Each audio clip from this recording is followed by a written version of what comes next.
Sedicom, ikigo ca Diyoseze Nkuru ya Bujumbura co kumenyesha amakuru. Ese Kristo yomenyekana?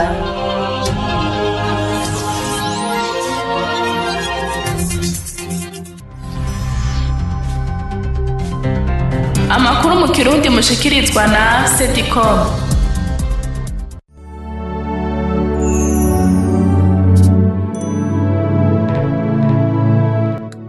Ndabaramukije mwese bakunzi ba Diyoseze Nkuru ya Bujumbura, sangwa ikaze muri ano makuru yo kuva kw'igenekerezo rya 17 gushika ku 23 Myandagaro, mutegurirwa n'ikigo ca Diyoseze Nkuru ya Bujumbura co kumenyesha amakuru. Muyashikirizwa kuri wezi 3 akaburungu Archdiocese do Bujumbura akaburungu BI no ku murongo wa 93 n'ibice bibiri wa Radio Colombe imisi yose ya gatatu kuva igihe cy'isaha 12 zo ku mugoroba. Ingingo nkuru ziyagize: abihebeye Imana bavuka muri paruwase Gasura barasozereye amezi 2 yahariwe itorwa muri ekleziya. Muri paruwase Katedrale Regina Mundi haratanguye ibikorwa byo gusanura isengero. Turababwira intumbero y'ivyo bikorwa. Abana bafashwa na Caritas yo muri paruwase Ruziba barahuriye mu bikorwa byo gushigikira paruwase ku munsi wa kabiri igenekerezo rya 25 Myandagaro. Ido nido yano makuru ni mukanya Alice Nirambe ni Jengiranda yabashikirize.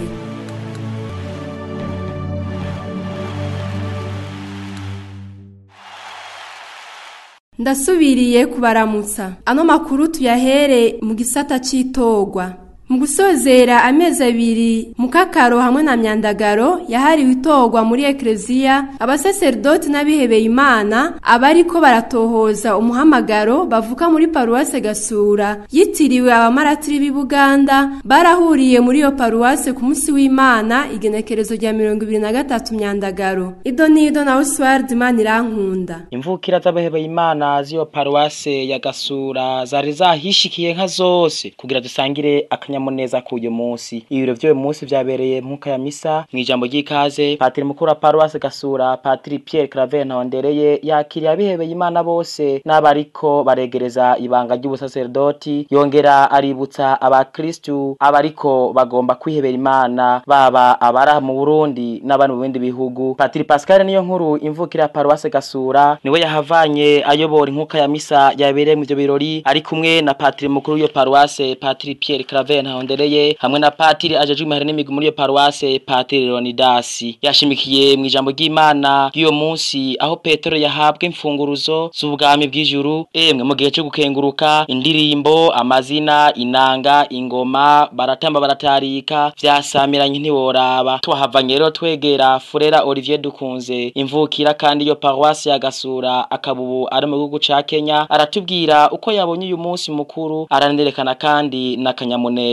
Tumutega amatwi. Umugwi wihamagarwa aho ngaha mu Gasura wari wateguye ko wosezerana n'abandi bafaratiri bamaze iminsi ngaha, hamara bafurira twari ngaha bimvukira ngaha bakabaduhamagaye tukaba twahishikiye. Nukuri twahimbawe cyane, ndashimiye Imana cyane ko twahuye bakabitavye kano kamo. Nukuri tugiye bigishije hama barabona turi mu muryango itandukanye babonye nkeka abakristo mu Gasura gwaruka siritu nibaza ko hatabuza akantu kagiye umutima yabo.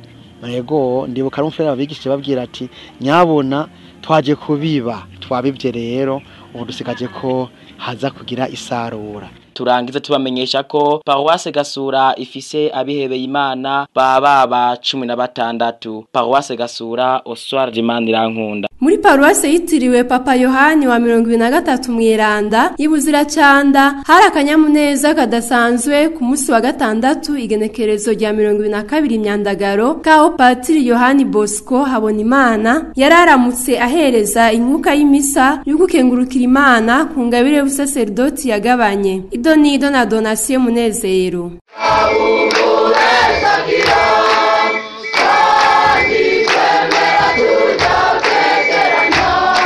Ibiro birori byatangujwe n'inkuka y'imisa yatangwa isaha 4 mu gatondo birongowe na Patiri Yohani Bosco Abonimana ari kumwe na Patiri mukuru wa Paruwasi Buziracanda Toma Niragira n'uwafashanya ubutumwa Patiri Mayakos Niyonzima, Patiri arongoye umuryango wa Patiri bashone shtati mu Burundi, abasaserdoti b'imvukira za Paruwasi Buziracanda, abasaserdoti bavuye mu madiyoseze atandukanye agize igihugu cyacu cy'u Burundi. Ivyo birori kandi by'inkuka y'imisa byari byitabwe n'imiryango itandukanye y'abihebeye Imana nk'abafurera n'ababikira, banyine icubahiro batari bake n'abakristo isinzi bari bahishikiye kugira basangira akanyamuneza k'ubukengurutsi hamwe na Patiri Yohani Bosco Abonimana ku ngabire y'ubusaserdoti yagabanye. Patiri Yohani Bosco Abonimana yatuwe mu ibanga ry'ubusaserdoti kw'igenekerezo rya 18 mu Kakaro muri Paruwasi Rugazi iri muri Diyoseze Nkuru ya Bujumbura, akaba yagabanye iryo banga ry'ubusaserdoti mu muryango wa Patiri bashone state. Kw'igenekerezo rya 22 Myandagaro akaba yararamutse ahereza inkuka y'imisa ya mbere kuva aho yatiriwe mu iryo banga ry'ubusaserdoti ngo akengurukira Imana ko iryo teka rihambaye yamuronkeje ryo kwibera umusaserdoti wayo. Patiri Yohani Bosco Abonimana musiguro y'ijambo ry'Imana yaramenyesheje abaraho ko Bikira Mariya ari nyina w'umusaserdoti kandi yamaho. Bikira Mariya ni nyina w'umusaserdoti ntayegayezwa kandi yamaho, ni umugabekazi w'abatumwa, niwe mutabazi w'abasaserdoti mu butumwa bwabo. Umusaserdoti ategerezwa rero kumwubaha no kumukunda n'ukwizigira kwinshi. Umweranda Papa Yohani Paulo wa kabiri arongera ko ati ni vyiza rero yuko abasaserdoti bo kwiyegurira Bikira Mariya utyo bazoheza binovore ivyamwa vy'ubutumwa bwabo. Ayo majambo rero kuva ku munsi naronka ubusaserdoti gushika uno munsi ngumanda mu mutima wanje. Inkuka y'imisa yarangiye bakengurukira Imana bahimbawe cyane. Inkuka y'imisa imaze kurangira baci bahurira hamwe bariginana mu gusangira amasaka nayo bongera mukeza. Twamenyeshe ko Patiri Yohani Bosco Abonimana avuga ku ishure tabariro ry'Ikabogi rikukira Paruwasi Buziracanda. Ku bwa Sedikome Paruwasi Buziracanda Munezero Donatien. Ku munsi w'Imana igenekerezo rya 23 Myandagaro umuryango w'abakristu wa Paruwasi Karinzi warasezeye Patiri Aime Irakoze yahora ari umwibutsamana w'imihari n'imigwi, bongera bakira Patiri mushasha aje kumukorera mu ngata Patiri Alain Yongabo. Ibirori bikaba vyabereye mu nkuka y'imisa. Idonido na Oswald Ntunzwe n'Imana. Inkuka ya misa y'uwo munsi yaherejwe na nyakubahwa Patiri Aime Irakoze yahora ari umwibutsamana mu mihari n'imigwi muri Paruwasi Karinzi. Musiguro yiwe nyakubahwa Patiri Aime Irakoze yamenyesheje umuryango w'abakristo ko Imana itanezerezwa nuko igihugu cayo kiri mu marira. Hari gihe abantu biyobagira bakikura ku Mana, muri ico gihe Imana birayishavuza bikaba ngombwa ko ikura ku burongozi abiyorobeka ikimika abayikunda kandi bayikorera. Umuntu rero ntacari atari kumwe n'Imana, akaba yasozereye insiguro atumirira abakristo guhurumbira isakramento ry'ikigongwe. Mu gusozera inkuka ya misa, nyakubahwa Patiri Aime Irakoze yarakengurukiye cyane nyakubahwa Patiri Severe Butoyi na Patiri mukuru wa Paruwasi Karinzi Clovis Nduwimana ku mubano mwiza bagiraniye. Akaba yarakengurukiye kandi umuryango w'abakristo ku mutima w'ubuvyeyi bamweretse muri iyi myaka ibiri iheze arangurira ubutumwa muri Paruwasi Karinzi. Yasozereye ijambo asaba abakristo kumushigikiza igisabisho mu butumwa agiye kurangurira ku iseminari ntoyi yo mu Kanyosha. Naho mu ijambo ry'umukuru w'inama nkuru ya Paruwasi Karinzi François Ciza yarakengurukiye cyane nyakubahwa Patiri Aime Irakoze ku mwete n'ubugamburutsi vyamuranze mu butumwa yaranguriye muri Paruwasi Karinzi. Akaba yamwipfurije ubutumwa bwiza iyo agiye kurangurira. Akaba yarahaye ikaze kandi Patiri Alain Yongabo umwibutsamana mushasha w'imihari n'imigwi muri Paruwasi Karinzi, akaba n'umunyabigiga wa Paruwasi. Mu ijambo rya nyakubahwa Patiri Alain Yongabo umwibutsamana mushasha w'imihari n'imigwi muri Paruwasi Karinzi yemereye icese umuryango w'abakristo ko azokwitanga uko ashoboye kugira ngo ubutumwa ajejwe azoburangure neza kandi n'umutima w'urukundo. Inyuma y'inkuka ya misa abakristo bari bavyiteguriye barakiriye Patiri Alain Yongabo ndetse barasezera Patiri Aime Irakoze irakoze mu gusangira ibinyobwa vyari vyateguwe. Naho mw'ijambo rya nyakubahwa patiri mukuru wa paruwase Karinzi Clovis Nduwimana yarakengurikiye cyane nyakubahwa patiri Aime Irakoze ku mubano mwiza wabaranze, akaba yamwipfurije ubutumwa bwiza. Yarahaye ikaze kandi nyakubahwa patiri Arenio Ngabo, akaba yaramwipfurije ubutumwa bwiza. Ivyo birori bikaba vyarangiye mu kanyamuneza ntangere. Oscar Ntonzenimana, Sedicom, paruwase Karinzi. Tubandaniriza no makuru mu gisata c'iterambere. Igikorwa cyo gusanura isengero ya paruwase Katedrale Regina Mundi kiramaze igihe gishika hafi kwezi gitanguye. Patiri mukuru w'iyo paruwase Patiri Felix Fupi aramenyesha ko ihangiro ry'ico gikorwa ari ugusubiza iyo sengero mvyeyi ubwiza yamanye, kandi abantu bakayisengeramwo batekanye. Ico gikorwa kikazorangurwa hakoreshejwe uburyo bwa paruwase Muryango. Idonido na Beni Haur Njejimana. Patiri Felix Fupi yamenyesheje ko isengero ya Katedrale Regina Mundi byari ngombwa ko isubirwamwo kuko hamwe hamwe yari ifise ibimenyetso vyo gusaza. Ihangiro rero ry'ico gikorwa ngo no gusubiza iyo sengero ubwiza yamanye, kandi abantu bakayisengeramwo batekanye atawicira ko hari gihava kimugwako. Isengero isanzwe girakira ibikorwa bikuru bikomakomeye mu buzima bwa Eklezia y'u Burundi mbere no mu buzima bw'igihugu. Iyi sengero rero nuko imaze imyaka irenga 60 yubatswe, kandi ikaba atari bwigere isubirwamwo ku rugero nkuko dushaka kubishikana ko ubu ibikorwa vyaratanguye. Uburyo bwategekanijwe sibuke. Isengero yubatswe mu buhinga buhanitse, iri hejuru cyane, n'ibikoresho bimwe vyakoreshejwe n'ibikoresho bizimvye cyane. Ukuravye nk'hariya kuri altari bahashize ivyo twita marbre, ivyo navyo ngaha mu Burundi kuyironka ntivyoroshe, ariko nizihari usanga zizimvye cyane. Kandi kubwira inahazwa y'Imana turabwiza kugira kigoro kugira ngo muri kiya kibanza ceranda tuhashire tuhubakisha ibikoresho vyiza. Iyi sengero rero mu ntegekanyo y'amafaranga ibwirizwa kuzosubirwamwo ku miliyoni zababa miliyoni 450. Uburyo buzokoreshwa buzova mu muryango w'abakristo. Intumbero twafashe muri paruwase nuko tugerageza kubaka iyi paruwase ikaba umuryango, bose bakumva yuko ari iwabo. Ubwo buryo bwo kurangura ico gikorwa butangwa n'abanyamuryango, bagatanga n'izindi ntererano nk'ivyiyumviro no gukurikirana ico gikorwa ku munsi bikagaragaza ko Eklezia yitwa Eklezia Muryango nk'uko bivugwa na Deo Masabo arongoye inama nkuru ya paruwasi. Mu ntambwe zose twaciyemwo kugira itebe itangure kubakwa shike naho ibikorwa bigeze ubu, biragaragara ko ari igikorwa c'umuryango. N'imbere yuko abasaserdoti inzego za paruwase zibona ko hari ibikorwa byo gusanurwa vyihutirwa, hari abakristo bari babonye ko ivyo bikorwa vyihutirwa. Abakristo baratereriye cane gose ivyiyumviro kugira ngo dupange ibikuru mu bizokorwa kugira ingoro y'Imana ise neza kandi isikugwe neza. Rero n'ubu n'umuryango bananye kuri ivyo bikorwa, kuko mukamo patiri mukuru yateye abakristo bose babwira ati Eklezia ingoro y'Imana yubakwe koko n'umuryango. Abakristo nabo bavuga ko baremye kuko naho ibikenewe ari vyinshi batahuye ko ari umuryango, kandi iyo umuntu ari mu bwubako yama aterereza inshuti n'abagenzi. Bati umukama niwe yiyubakira ingoro yiwe, kanatsinda niwe azodushoboza. Beni Haur Njejimana, paruwasi Katedrale Regina Mundi.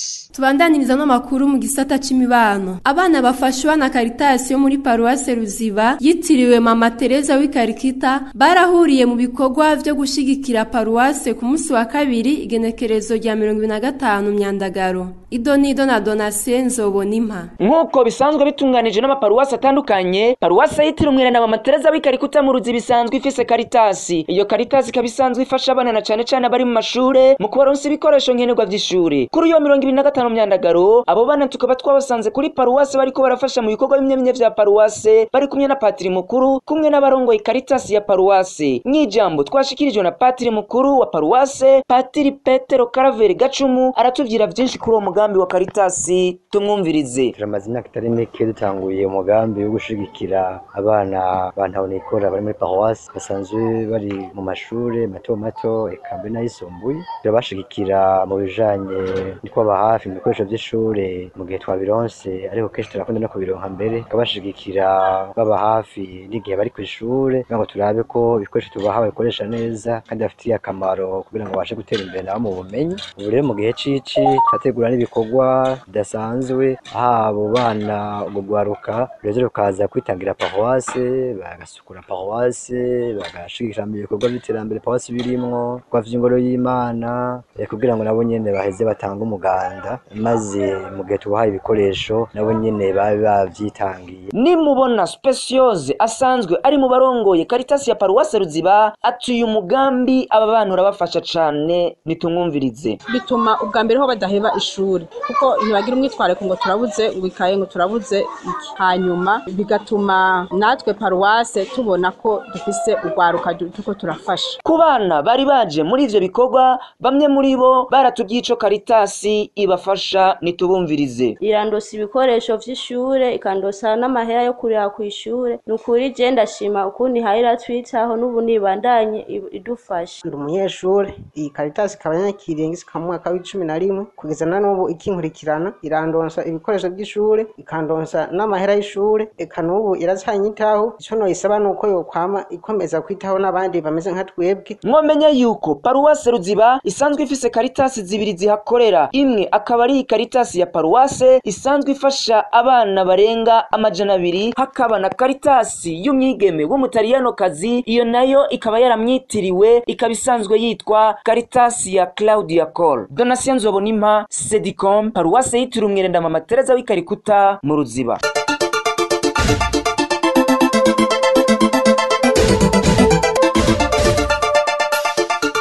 Tubandaniriza no makuru mu gisata c'inyigisho. Mu ntumbero yo kwigina umuvunyi wa Paroisse Cathedrale Regina Mundi Bikira Maria umugabekazi w'isi yose ku munsi wa gatanu igenekerezo rya 21 Myandagaro niho hatangura muri yo Paroisse inyigisho hamwe n'intahe zamaze imisi 3 zikaba zashimangira ingene uwo muvunyi akandira abakristu akabera akarorero keza abamwituye. Eklezia Katolika isanzwe ihimbaza uwo muvunyi kwigenekerezo rya 22 Myandagaro. Inkuru ya Trinide Dusabe. Mu ntangamarara Patiri Mukuru Felix Fupi yaratanze intumbero ku vyerekeye abavunyi yongera yerekana n'ico bari ku buzima bwacu. Yavuze ko n'abakristu bariko baravavanura n'umugenzo wo kwambaza abavunyi Eklezia bahimbaza yisunze ibigabane bimwe bimwe biri mu ijambo ry'Imana. Yisunze igitabo c'umuhanuzi Daniel ikigabane c'indwi umurongo w'10 yashikirije ko iyo turiko turasenga tuba tutari twenyene ariko ko aberanda canke abavunyi bacu batufasha gusenga no gutakamba ko bari hafi y'Imana kudusumba. Nimumwumvirize. Ndasenga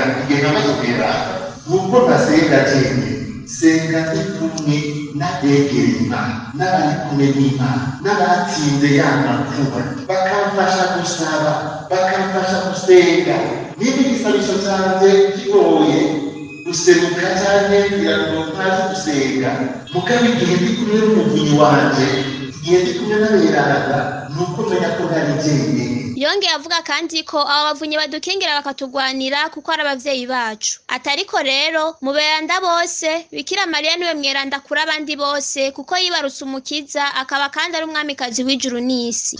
Rero ko ndasubira yitwa Bikira Maria umwamikazi w'isi yose ukuvuga yuko niwe batushikanye tweguriye Paroisse umuryango wose w'abakirisito kugira ngo n'ijuru atubere umuvyeyi. Mugabo ni Paroisse imuto y'umuvunyi ikakiriro zina nuko abakirisi bari kuri Paroisse bashaka kwinjira mu muvyeyi bwa Bikira Maria mu buryo budasanzwe. Tuzomeranda kumwishikanya ko kuvuga yuko tumusaba ngo adukingire. Uwashikirije inyigisho Mama Gloriosa wo mu bene Bikira yashimikiye ku buryo bwo gutunga no kwamikaza Bikira Maria mu buzima bwacu. Yavuze ko Bikira Maria nk'akabuto gatewe na mutima mweranda mu mutima wose ubishaka kandi biteguye kumwakira umutima udahemuka ku vyo wemereye Imana. Atariko gukuza no kuvomera ku kabuto n'uruhara rw'umwe wese navyo bigashoboka kubirinda ivyo binezero bidakenewe mu gucuvya kamere z'umubiri wacu. Iyo minsi 3 yaranze kandi n'intaye ku vy'umukama yakoreye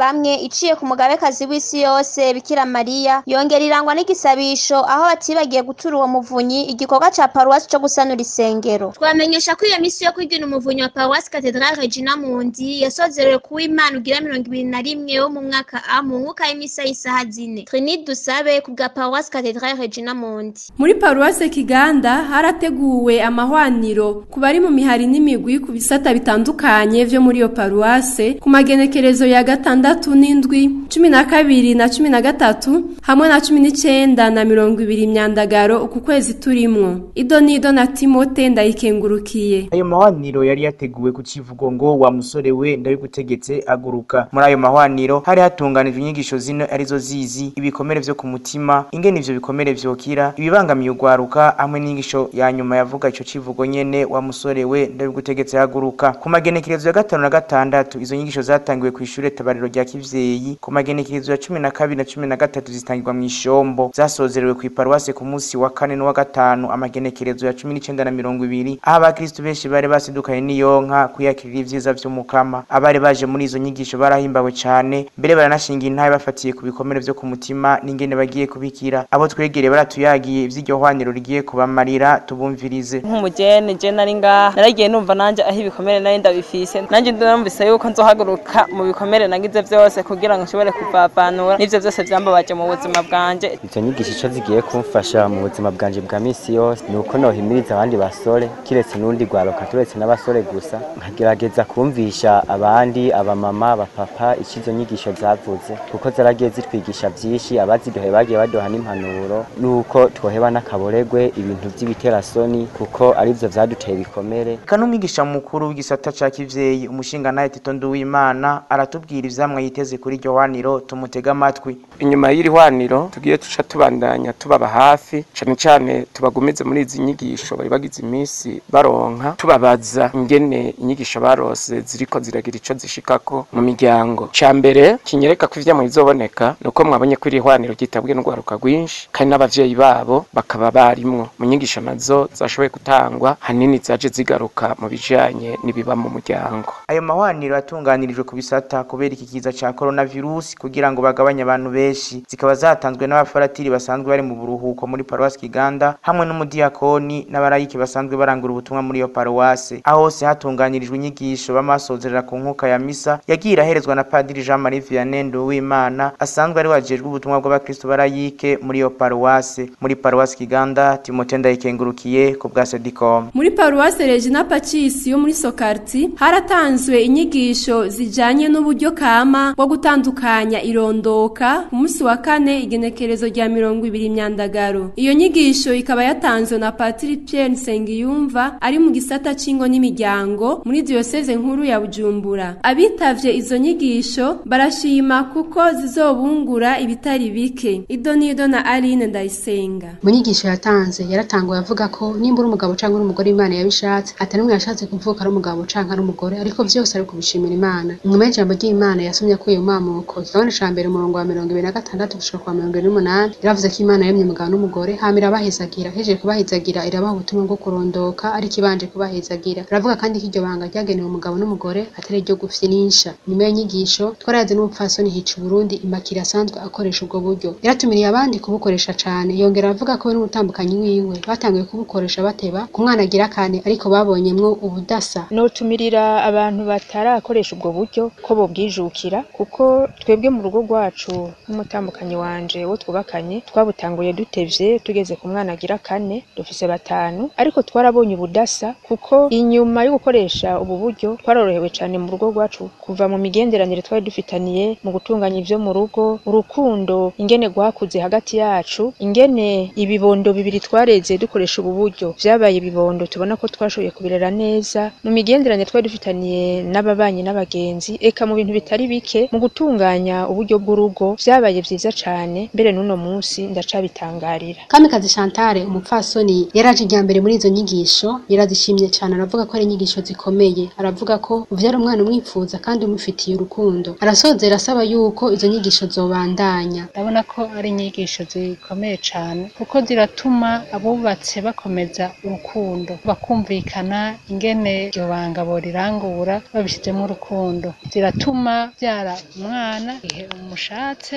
kandi umuvyara wumva ufise urukundo, kandi ziragutuma uri umukristo kuva mu vyaha kuko ufise nk'agasterire, urumva mu mutima wawe ugumana ibibazo, hageze nko gusangira ukimbira none ngene nsangire mfise ibi bintu, uguma wiyagiriza cane. Ndayisenga ari no kugasedika. Inyigisho yo kumenya abagize paruwase abari bo yaratanzwe muri paruwase yitiriwe Augustino Mweranda ku munsi w'Imana igenekerezo rya 23 gatatu Myandagaro mu nkuka y'imisa y'igihe cy'isaha 4:30 yaherejwe na Patiri Dieudonné Niyibizi arongoye ikigo ca Diyoseze Nkuru ya Bujumbura cyo kumenyesha amakuru mu ntumbero yo gufasha abakristo b'iyo paruwase kwitegurira guhimbaza neza yubile y'imyaka 50 paruwase maze ivutse. Idonido na Alexis Nkuru. Ijambo ry'ishimikiro ry'iyo nyigisho rikaba ryavuga riti uri Petero no kuri iryo buye nzokubakako ekleziya yanje. Muri iyo nyigisho yahereje igihugu c'Imana akaba yashimikiye ku ruhara rw'umukristu afise mu muryango w'ekleziya, akaba yarabasiguriye abagize paruwase ko ari abakristu baba aho nyene basengera kuri iyo paruwase iri, bakaba ari nabo bitwa paruwase ko atari iya patiri canke abihebeye Imana. Akaba yarongeye arababwira ko paruwase ko ari abantu b'abakristu bahurira hamwe bakaninahaza Imana ari umuryango. Umukristu akaba hamagariwe kubaka paruwase yiwe mu guterera ivyiyumviro bikomeza paruwase kandi akongera akayibungabunga, ntabone abariko bonona isengero ngo ace yirenganira ataco avuze. Abo bakristu bagiye guhimbaza yubile y'imyaka 50 akaba yabasavye guhinduka kugira ngo bazohimbaze iyo yubile basubije hamwe n'Imana. Akaba yasozereye iyo nyigisho asaba abakristo ko boterera ivyiyumviro vyabo mu kubaka paruwase hamwe no mu guterera ibibazo byo kubaka ekleziya. Alexis Nkuru, paruwase Saint Augustin ku bwa Sedikome. Haguruka kuko nakugize icyabona cy'ivyo wabonye. Nico cyari civugo c'ihwaniro ry'ugwaruka wo muri paruwase Stefano Mweranda iri mu ikambi y'igipolisi yo mu Kanyosha ryatunganijwe niyo paruwase yifatikanije n'umuryango w'abanaguwe muri Mutima Mweranda wo muri iyo paruwase. Idonido na Eraste kubw'Imana. Iyo nyigisho ikaba yaratanguye ku munsi wa gatatu igenekerezo rya 19 gushika kwa gatandatu igenekerezo rya 22. Arizo nyigisho zasozerewe n'inkuka y'imisa yo kubohoka Messe de Guérison. Tukaba twaragereye ubusanzwe asukurira Renouveau Charismatique muri iyo paruwase akatubwira ihangiro iryo haniro tumwumvirize. Bari kugira ngo ugwaruka ruhaguruke rumenyesha inkuru nziza, ariko twari dusubwa yuko tutazova turonka abajene benshi bazokwitaba iryo koraniro, ariko baraje kubwishi cyane gose hamwe natwe twabibonye nk'igitangaro. Ugwaruka rwari rwaje muri izo nyigisho, bamwe bakaba bashikirije ivyo bagiye batahura ku munsi tubumvirize. Umunsi wa mbere batubwiye kuvyerekeye urukundo nago turazi yuko ruvamwo ivyamwa bikomeye cyane, ariko batubwiye yuko ugwaruka rwa none bandanya ruja mu izo nkundo bigatuma bakuramo ingorane zitandukanye. Baratubwiye ibijanye n'ibikomere by'umutima, baratubwiye ko umuntu ashobora gukomereka kiri mu nda kwa nyina canke agakomereka bivuye ku bagenzi biwe, kandi baratubwiye yuko umukama atabishima kagerageza kujya turakira ivyo bikomere turabisabira. Kabamenyesha ko iryo hwaniro ari rya mbere ribereye muri iyo paruwase kubw'Imana ya Eraste, paruwase Stefano Mweranda yo mu gipolisi ku bwa Sedikome. Dusozerera no makuru mu gisata c'ubutumwa. Ku munsi wa gatandatu igenekerezo rya 22 Myandagaro abari mu mihari bo muri paruwase Buhonga bari baramutse bagira indagano mu nkuka y'imisa yabereye ku ishure tabariro rya Kiyenzi riri muri paruwase Buhonga iherejwe na Patiri Aniseti Nduwayo. Idonido na Donatien Zitonda. Inkuka y'imisa yabereye kuri sikirisare ya Kiyenzi iri muri paruwase Buhonga yaherejwe na Patiri Nduwayo Aniseti. Yatanguye igihe cy'isaha 5. Mu nsiguro yiwe yamenyesheje abanyamihari ko Kristo dukwirikira ariwe yadukunze ubwa mbere, niwe yadutoye n'abaturungika gukwira hose twigisha inkuru nziza. Abakristo n'abanyamihari duhurikiye mu mihari y'ubutumwa bwiza bwa Eklezia Katolika cyo kimwe n'imigwi nyene twaremeye gukurikira Kristo. Ko Kristo dukurikira niwe yadukunze ubwa mbere, niwe yadutoye n'abaturungika gukwira hose twigisha inkuru nziza. None rero tugakuruke nk'uko twama tubigenza, ariko kandi muri ico gikorwa c'ubutumwa twame dutahura n'uwo dukorera. Abaronse indagano muri iyo nkuka y'imisa ashone stati ba 18 kilo 82 skuti 36 abasaveri 70 hamwe n'abagenzi ba Monfort 3. Inyuma y'inkuka y'imisa Dieudonné Nshimirimana arongoye imihari n'imigwi kuko rwa paruwase yaratumenyesheje ibikorwa bikorwa n'abanyamihari. Nuko tubatumirira kwerekana ibikorwa by'urukundo mu mibano babamo. Ahantu vuga cyane cane nk'abaskuti barakora udukorwa tw'utwigoro mu gufasha abatama n'abatamakazi, abandi nabo bagafasha mu kububakira inzu. Ni nayo rero ntumbero twaciye twiha muri paruwasi yacu ya Buhonga kugira ngo abanyamihari n'abanyamigwi bose bakore utwigoro bari hamwe tubatumirira. Ama mu vyo kwemera nako abanyamihari tubatumirira kuja mu nyigisho nkomeza kwemera, kandi natwe ku rwego rw'imihari n'imigwi ku rwego rwa paruwasi turabategurira inyigisho nkomeza kwemera ziduhuza mu masikirisare nk'atanu kugira ngo bitworohere, kuko paruwasi Buhonga ifite amasikirisare 15. Urumutwo dukorwa tw'utwigoro twahejeje kubikora ko twari twihaye ihangiro ry'umwaka wose, ariko mu mezi 8 ivyo bikorwa byose twari twabihejeje. Nzitonda Donatien, Sedicom, paruwasi Buhonga. Amakuru twari bateguriye akaba agarukiye ngaha. Ndashimiye bagenzanje bamfashije kuyatororokanya, ndashimiye namwe bwe mwafasha akanya ko kuyumviriza. Alice Nirambe nije nariko ndayabashikiriza, nkaba ndabifurije kuroranirwa mu vyanyu no mu banyu.